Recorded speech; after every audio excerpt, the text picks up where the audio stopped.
Pleasure to be here. Good afternoon, everyone. Glad to be back in Newfoundland once again with Minister Letto. And Minister, congratulations on your new responsibilities. And also my parliamentary colleague, Nick Whalen, is with us this afternoon as well. I'm in St. John's for the next 2 days for a federal, provincial, territorial meeting of ministers of justice and public safety. That starts tomorrow. But today I'm wearing my hat as the federal minister responsible for emergency preparedness. Due to severe weather events, issues related to weather and climate change are becoming increasingly problematic for Canadians.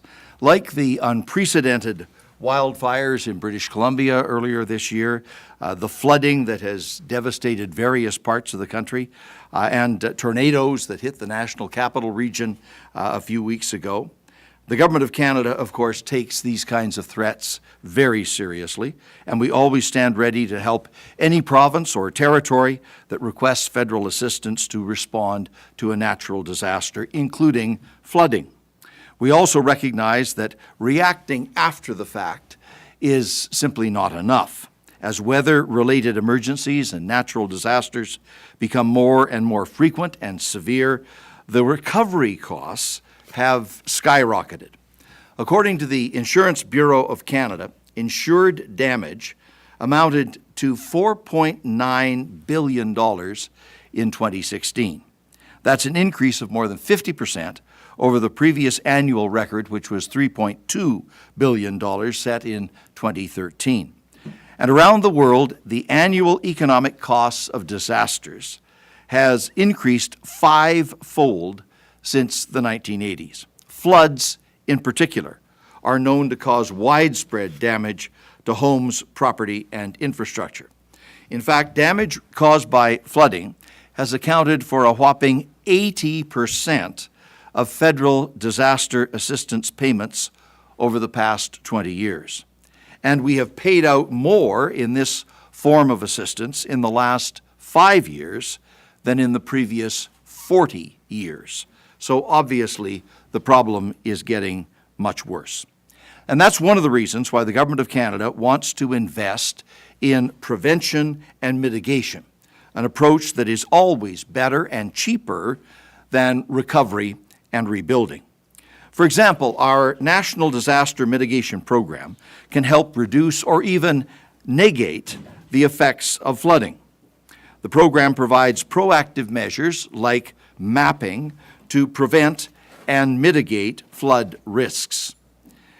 And it's helping to develop a broader national understanding of the flood risks that are actually faced by Canadians all across the country. Through this program, the Government of Canada shares the cost of flood mitigation projects, up to 50% of eligible provincial projects and up to 75% of eligible territorial projects.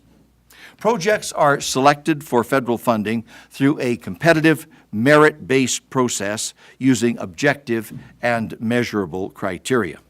Today, I am very pleased to announce almost $1 million in federal funding to support work on 3 flood mapping projects to help Newfoundland and Labrador better plan and prevent the effects of flooding in this province.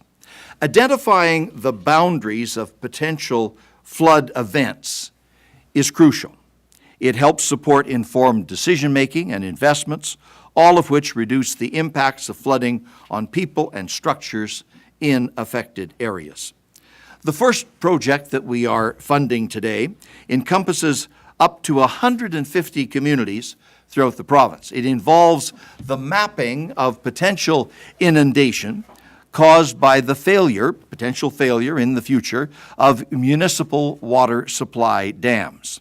These maps will help provide a greater understanding of the flood risks for neighboring populations and infrastructure and the possible effects on the environment and the economy. The maps will be included in community emergency plans. First responders will be able to use those maps to find the best way to evacuate people living downstream from a dam in the event of a breach. The second project is a climate change flood risk mapping study for communities along the Humber River. It involves the area between the upper Humber River near Reedville and the mouth of the Humber in the Bay of Islands. In addition to Reedville, the area includes Deer Lake, Little Rapids, Pasadena, Steady Brook, and part of Corner Brook. The third project involves a similar study aimed at communities along the Exploits River, including Badger, Rushy Pond, Grand Falls Windsor, and Bishops Falls. The Badger Ice Progression Model will also be updated as part of this project using information from the new flood risk maps. The outcomes of these projects are tangible and meaningful to local communities in this province. They'll be better able to determine whether their properties are in a flood zone and plan and prepare appropriate mitigation strategies. They'll be able to implement flood control and protection measures, and they'll be able to determine where to build and where not to build in the future.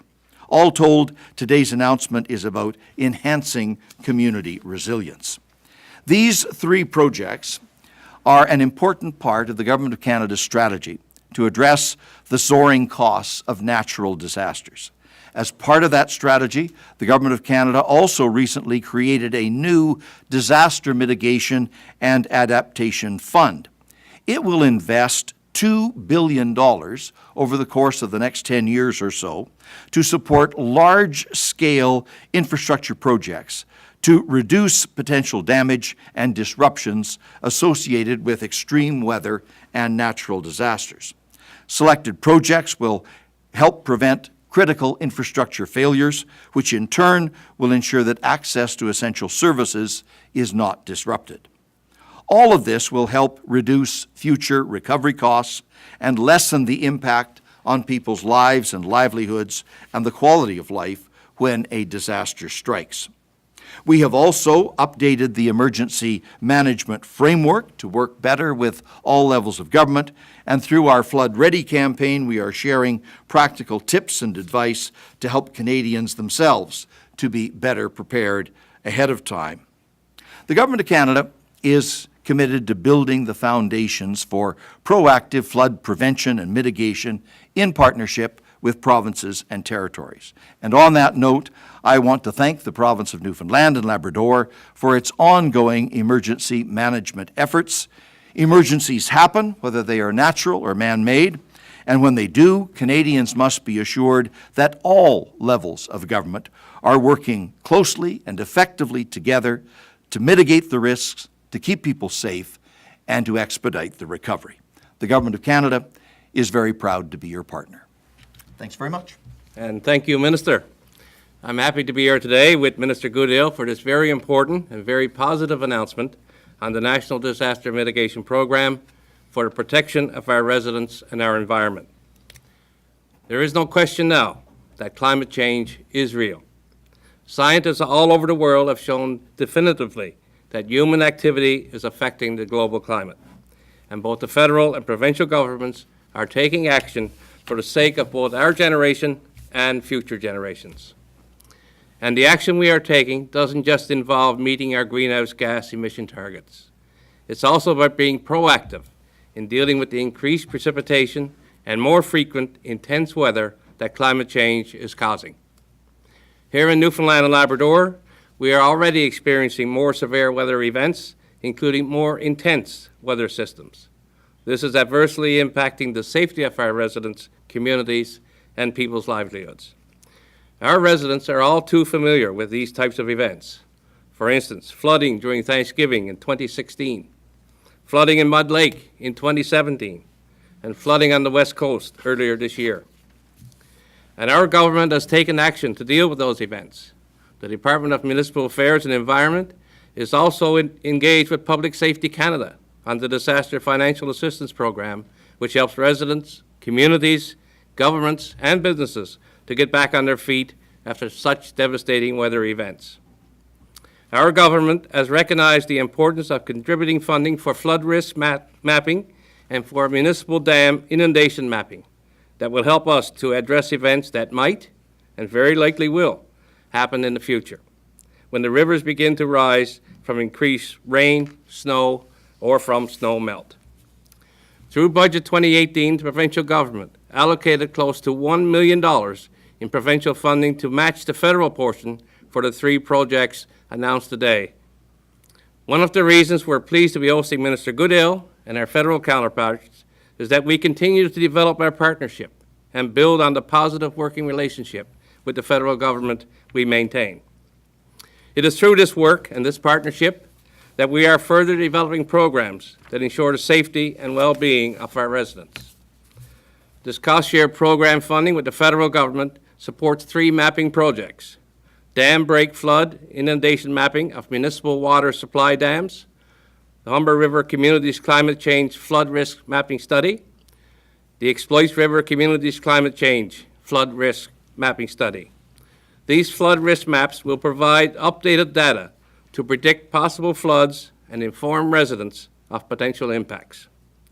Since mapping was last completed in the 80s, there have been developments in land use and infrastructure and communities in these regions.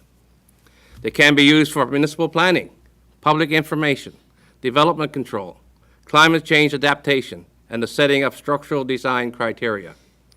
Work on these projects is already underway, and this is a positive step forward, mitigating the effects of flooding on citizens, businesses, and communities if a severe weather event occurs.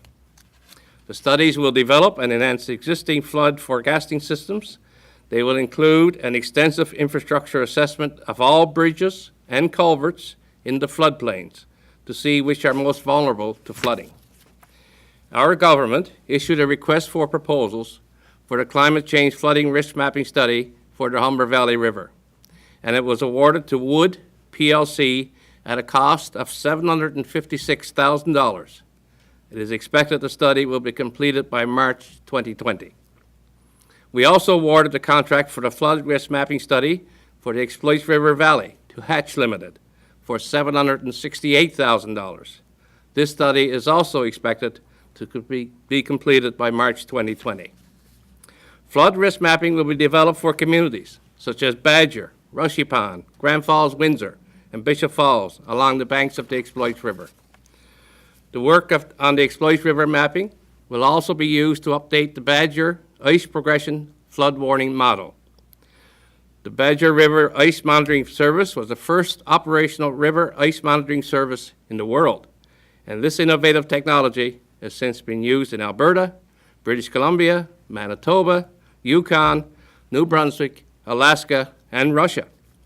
The department used this technology to respond to the last year's flooding in Mud Lake, to provide flood alerts to the communities of Happy Valley Goose Bay and Mud Lake. Our government is pleased to be working collaboratively with the federal government as our partners.